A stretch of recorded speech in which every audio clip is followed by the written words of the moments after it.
금요일 아침입니다. 오늘 열왕기상 18장 30절에서 46절의 말씀 함께 보겠습니다. 엘리야가 모든 백성을 향하여 이르되 내게로 가까이 오라. 백성이 다 그에게 가까이 가매 그가 무너진 여호와의 제단을 수축하되 야곱의 아들들의 지파의 수요를 따라 엘리야가 돌 12개를 취하니 이 야곱은 옛적에 여호와의 말씀이 임하여 이르시기를 내 이름을 이스라엘이라 하리라 하신 자더라. 그가 여호와의 이름을 의지하여 그 돌로 제단을 쌓고 제단을 돌아가며 곡식 종자 2세알을 둘 만한 도랑을 만들고 또 나무를 버리고 송아지에 각을 떠서 나무 위에 놓고 이르되 통 4세 물을 채워다가 번제물과 나무 위에 부으라 하고 또 이르되 다시 그리하라 하여 다시 그리하니 또 이르되 3번째로 그리하라 하여 3번째로 그리하니 물이 제단으로 두루 흐르고 도랑에도 물이 가득 찼더라.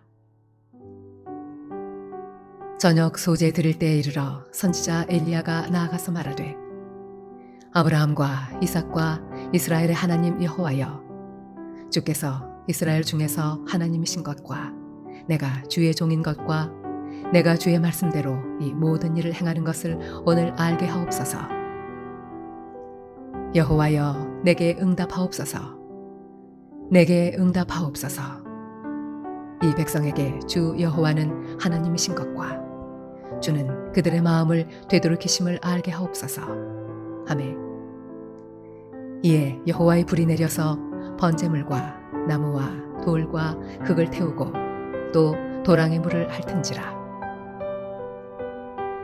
모든 백성이 보고 엎드려 말하되 여호와 그는 하나님이시로다.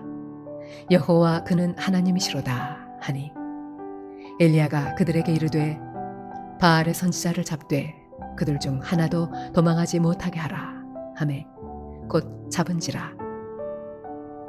엘리야가 그들을 기손 시내로 내려다가 거기서 죽이니라. 엘리야가 아합에게 이르되 올라가서 먹고 마시소서. 큰 빗소리가 있나이다. 아합이 먹고 마시러 올라가니라. 엘리야가 갈매산 꼭대기로 올라가서 땅에 꿇어 엎드려 그의 얼굴을 무릎 사이에 넣고 그의 사환에게 이르되 올라가 바다 쪽을 바라보라. 그가 올라가 바라보고 말하되 아무것도 없나이다. 이르되 7번까지 다시 가라. 7번째 이르러서는 그가 말하되 바다에서 사람의 손만한 작은 구름이 일어나나이다. 이르되 올라가 아합에게 말하기를 비에 막히지 아니하도록 마차를 갖추고 내려가소서 하라 하니라. 조금 후에 구름과 바람이 일어나서 하늘이 캄캄해지며 큰 비가 내리는지라. 아합이 마차를 타고 이스라엘로 가니 여호와의 능력이 엘리야에게 임하매 그가 허리를 동이고 이스라엘로 들어가는 곳까지 아합 앞에서 달려갔더라. 열왕기상의 말씀은 다윗의 시대가 저물고 솔로몬이 아버지의 부와 명성 그리고 거기에 더해 신앙을 이어받아서 아주 웅장하고 정말 화려하게 이제 솔로몬 왕국의 시대가 열려지는 그런 내용으로 시작을 하였죠. 하지만 솔로몬은 왕궁과 성전 건축을 한 이후에 그의 후반기 업적, 그것은 너무나 실망스러운 내용들이 많이 있었습니다. 그리고 나서 이스라엘은 이제 남과 북으로 나뉘게 되고 그나마 남쪽에서는 아사 왕이 개혁을 하면서 나름 신앙 회복을 위한 시도가 있었지만 북쪽 이스라엘은 계속해서 하나님 앞에서 죄를 지으며 피가 피를 부르는 그런 비참한 상황에서 왕권이 계속 교체되어지는 그런 안타까운 상황이 벌어지고 있었습니다. 그러다가 이제 열왕기상 18장에 와서는 마치 사막 한가운데 오아시스처럼 절망과 정말 어둠이 가득한 세상에서 한 줄기 빛이 비치는 것처럼 한 명의 신실한 하나님의 사람의 이야기가 등장을 하면서 분위기가 급격히 바뀌는 것을 볼 수가 있습니다.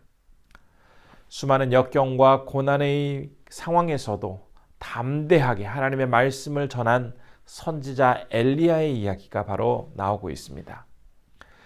오늘 본문은 이제 여러 가지 방해와 조롱에 맞선 이 선지자 엘리야가 다시 영적으로 그 무너진 땅을 회복하는 그런 과정을 잘 보여주고 있습니다.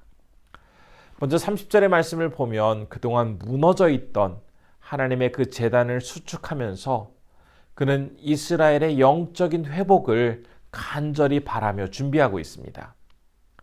그가 제단을 수축하기 위해서 이스라엘의 지파의 수대로 12개의 돌을 놓았다라고 전하고 있는데요. 원래 이스라엘은 12지파였죠. 그러나 남과 북으로 나뉘면서 북이스라엘에는 10개 지파, 그리고 남쪽 유다에는 2개 지파가 존재하였습니다. 그런데 지금 선지자 엘리야는 모든 이스라엘을 상징하는 12개 지파, 그것을 그 수에 맞게 12개의 돌을 놓으면서 이 12지파가 함께 힘을 모아서 다시 한번 영적인 회복을 이루어 나가기를 간절히 바라는 마음으로 지금 12개의 돌을 옮겨놓고 제단을 다시 쌓고 있습니다.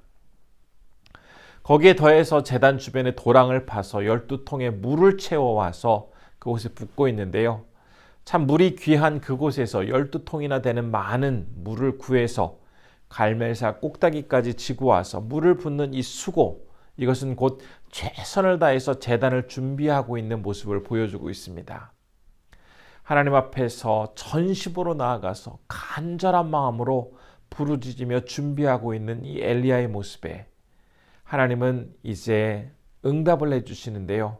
어떻게 응답을 해주시는지 38절에 나와 있습니다. 제가 한번 그 38절의 말씀 읽어보도록 하겠습니다. 이에 여호와의 불이 내려서 번제물과 나무와 돌과 흙을 태우고 또 도랑의 물을 핥은지라. 하나님께서 이제 엘리야 선지자가 정성껏 준비하며 이제 기도하고 있는 그 상황에서 아주 확실하게 응답을 해주고 계십니다. 그러자 하나님의 역사를 본 백성들이 엎드러져서 여호와 그분은 하나님이시로다라는 이 말을 반복하면서 지금 자신들의 그동안의 죄와 허물을 주님 앞에 내어놓으면서 자복하고 회개하고 있습니다. 북이스라엘에 살던 백성들은 솔로몬 이후에 아마 이렇게 정성스럽게 드려지는 제사와 또한 하나님의 강력한 응답, 이 광경을 처음 보았을 것입니다. 그럼에도 불구하고 하나님의 강력한 역사하심 앞에서 그들은 깜짝 놀라면서 자신들의 잘못을 고백하며 회개하지 않을 수 없었던 것이죠. 이와 같이 하나님의 강력한 역사는 그 사건을 경험하는 사람들에게 공통적으로 자신의 잘못을 깨닫게 하시고 다시 한번 하나님 앞에 회개하며 돌이키도록 하는 그런 능력이 나타나게 됩니다. 따라서 만일 내가 어떤 영적으로 무너져 버린 삶을 살아가고 있다면 우선 먼저 하나님 앞에 전심으로 나아가서 주님을 간절히 찾게 될 때에 하나님께서는 우리에게 놀라운 은혜를 허락해 주시게 되고, 그러면서 내가 주님 앞에 잘못했던 것, 죄 지은 것, 참 부끄러운 것, 이런 것들을 고백하며 하나님을 하나님으로 온전히 인식하며 다시 한번 주님 앞에 바르게 설 수 있도록 우리를 이끌어 주신다라는 것을 이 말씀을 통해서 살펴볼 수가 있습니다. 하나님의 강력한 역사로 인해서 결국 갈멜산에서 벌어진 바알 선지자 450명, 그리고 아세라 선지자 400명이 엘리야와 벌였던 850대 1의 영적 대결에서 엘리야가 섬기는 여호와 하나님이 참 하나님이라는 사실이 밝혀지면서 이런 영적 싸움은 이제 마무리가 되게 됩니다. 이 일이 있고 나서 엘리야 선지자는 바알 선지자를 잡아서 도망치지 못하게 하고 기손 시내로 데려다가 거기서 처형하는 것으로 오늘 본문 40절까지의 말씀은 이제 마무리가 됩니다. 그리고 나서 이제 본문 안에는 엘리야가 우상을 섬기는 선지자와의 영적 대결을 마친 이후에 41절부터 46절에서 3년 반 동안 가뭄에 시달리고 있던 이 이스라엘에 하나님께서 놀랍게 역사하셔서 그곳에 비를 내리는 내용을 함께 전하고 있습니다. 엘리야 선지자가 다시 갈멜산 정상에 올라서 무릎 사이에 얼굴을 넣고는 7번이나 되는 많은 기도를 간절하게 드립니다. 7번째 기도를 마치니 하나님께서 손바닥만한 구름을 일어나게 해주셨고 이 작은 구름은 곧 큰 비가 될 것이다라는 그런 믿음을 가지고 엘리야 선지자는 아합 왕에게 가서 이제 비가 내릴 것이다라고 전하였습니다. 그리고 잠시 후 실제로 이 엘리야 선지자의 고백처럼 이스라엘에는 큰 비가 내리게 됩니다.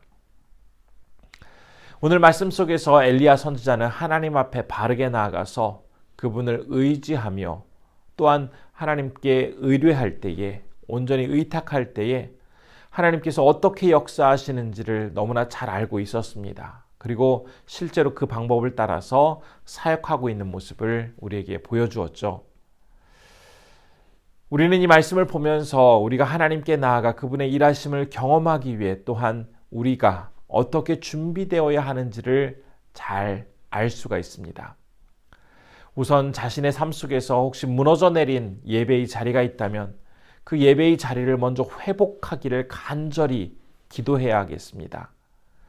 우리가 정말 회복된 모습으로 주님 앞에 예배하게 될 때 하나님은 불과 같은 그러한 놀라운 역사와 능력의 말씀을 우리에게 허락해 주실 것입니다. 그러면 그 말씀과 역사 앞에서 주님의 자녀된 우리들은 온전히 순종하며 기쁨으로 그 약속을 받아들이고 나의 죄와 허물을 간절히 회개하며 모든 것들을 주님께 맡기며 나아가게 될 때에 하나님은 우리에게 은혜의 비를 충만하게 내려주실 것입니다.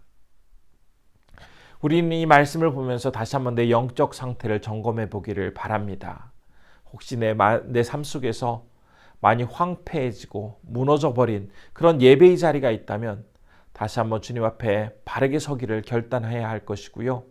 또한 하나님 앞께서 역사하시는 이 방법대로 우리에게 또한 동일하게 역사해 주시기를 간절히 바라는 마음으로 오늘도 주님 앞에 귀하게 하루를 살아가시는 우리 성도님들 되시기를 진심으로 바랍니다.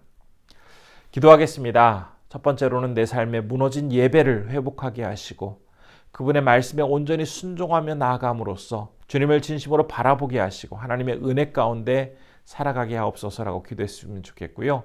두 번째로는 인도의 이윤식 이춘경 선교사님 위해서 기도하실 때 인도가 많이 어렵고 힘든 핍박의 상황 속이지만 그럼에도 담대하게 사역을 감당하게 할 수 있도록 우리가 함께 기도했으면 좋겠습니다. 기도하겠습니다.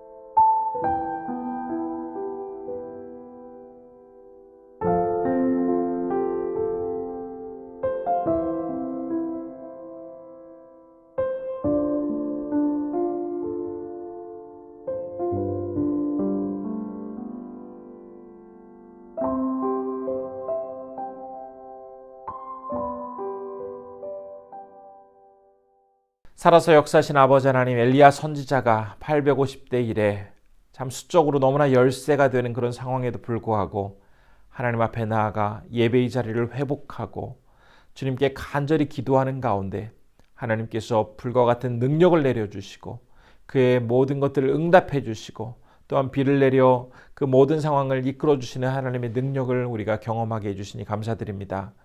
우리의 삶 속에도 하나님 앞에 나아가기에 허물어진 것들, 부족한 것들, 황폐화된 것들이 있다면 우선 먼저 그것을 회복하며 하나님 앞에 예배의 사람으로 서게 하여 주시고 하나님 앞에 진심으로 자복하고 회개하는 가운데 주님이 허락해 주시는 능력을 경험함과 동시에 하나님의 한없는 은혜 가운데 다시 한번 내 삶이 온전히 주님 보시기에 아름다운 삶이 될 수 있도록 우리에게 큰 은총을 더하여 주옵소서. 오늘은 인도에서 사역하시는 유윤식 이춘경 선교사님을 위해서 기도합니다. 인도가 참으로 사역하기 힘들어지는 과정 속에 있습니다. 하지만 우리 선교사님께 건강을 주시고 은혜를 베풀어 주셔서 사역의 믿음 안에서 잘 이루어지게 하시고 정말 놀라운 복음의 역사가 인도 땅에 충만히 임할 수 있도록 하나님 도와주시옵소서. 오늘도 우리 성도님들 삶의 자리에서 하나님만을 온전히 바라보게 하시고 주님의 은혜 속에서 온전히 기쁨으로 나아가설 수 있도록 우리 성도님들 한 분 한 분 붙잡아 주시길 원하오며 예수님의 이름으로 기도드립니다. 아멘.